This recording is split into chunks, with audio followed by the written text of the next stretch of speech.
Dia begini, apabila kita bercakap tentang kerajaan perpaduan ataupun secara teknikal lebih tepatnya kerajaan campuran, dan ada setengah-setengah pihak mengatakan bahawa Pakatan Harapan telah menggadai prinsip kerana menerima golongan yang ada bersabit dengan kes-kes mahkamah, kesalahan rasuah dan sebagainya. Jadi, ini pada saya tidak tepat. Sebab kalau kita lihat keputusan pilihan raya, ia menunjukkan bahawa tiada mana-mana parti ataupun mana-mana blok yang boleh membentuk majoriti mudah, yang mana itu adalah syarat utama dalam pembentukan sebuah kerajaan dalam sistem berparlimen di Malaysia. Apabila kita lihat selepas daripada keputusan pilihan raya itu dikeluarkan, yang di-Pertuan Agong telah memanggil dua blok terbesar iaitu PH dan juga PN iaitu Perikatan Nasional untuk bersama-sama menubuhkan satu kerajaan yang dipanggil Kerajaan Perpaduan.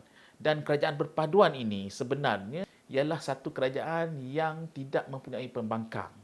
Yang mana-mana blok daripada mana-mana parti boleh menyertai kerajaan dan diberikan tugas-tugas dan juga peranan masing-masing. Dan saya lihat ini adalah satu lanskap baru dalam politik yang mana kalau kata kita mengamalkan ini, jadi ia boleh meredakan suhu politik yang mana agak tegang pada ketika ini bermula daripada PRU yang lepas. Dan kita lihat pelbagai tomahan, pelbagai cacian, pelbagai fitnah yang telah ditaburkan oleh semua pihak kepada pihak yang lain hanya kerana untuk meraih dan memenangi undi.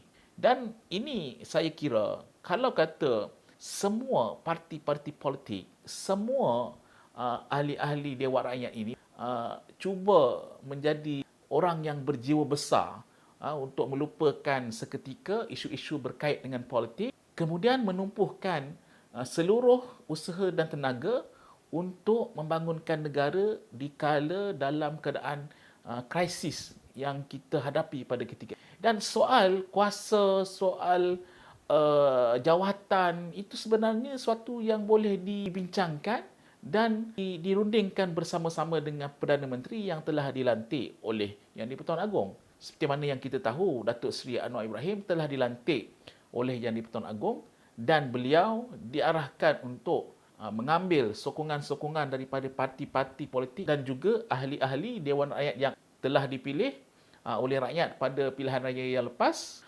untuk menyokongnya sebagai Perdana Menteri dan bersama-sama membangunkan negara di mana negara dalam keadaan krisis pasca pandemik dan sebagainya. Jadi, sekiranya tuduhan yang mengatakan Pakatan Harapan telah menggadai prinsip bergabung dengan orang yang ada masalah rasuah dan sebagainya, pada saya itu tidak tepat kerana ini adalah arahan ataupun titah yang di-Pertuan Agong untuk bersama-sama membangunkan negara. Dan dalam pada masa yang sama, Perdana Menteri juga telah menegaskan bahawa isu mahkamah, isu perundangan itu bukanlah di bawah kuasa beliau, yang mana perkara tersebut hendaklah diselesaikan oleh pihak mahkamah itu sendiri. Jadi sekiranya mereka-mereka yang mempunyai kes mahkamah, isu rasuah dan sebagainya akan tidak dicampuri oleh pihak Perdana Menteri, yang mana ini akan menunjukkan bahawa mahkamah itu bebas daripada campur tangan politik hanya kerana untuk mengekalkan kuasa. Sekiranya mereka bersalah, mereka akan dihukum, dan sekiranya mereka tidak bersalah, mereka akan dilepaskan, dan itu akan bakal membersihkan nama mereka daripada tuduhan-tuduhan jenayah yang telah diletakkan ke atas mereka. Jadi dalam soal itu saya kira ahli-ahli politik perlu berbesar hati bersama-sama membangunkan negara ini dalam keadaan kita akan menghadapi kegawatan ekonomi yang paling dahsyat katanya pada tahun hadapan, dan kita perlu menyelesaikan ekonomi masalah-masalah dalaman seperti inflasi, kos sara hidup, harga barang dan sebagainya, yang mana itu lebih membebankan rakyat berbanding dengan isu-isu kuasa dan jawatan di dalam politik. Dan sekiranya jiwa besar ini boleh dihayati oleh semua ahli politik, terutamanya ahli-ahli Dewan Rakyat yang telah dipilih selepas pilihan raya yang lalu, maka saya kira itu akan membantu kita memacu negara ini ke arah yang lebih stabil ke arah yang lebih baik.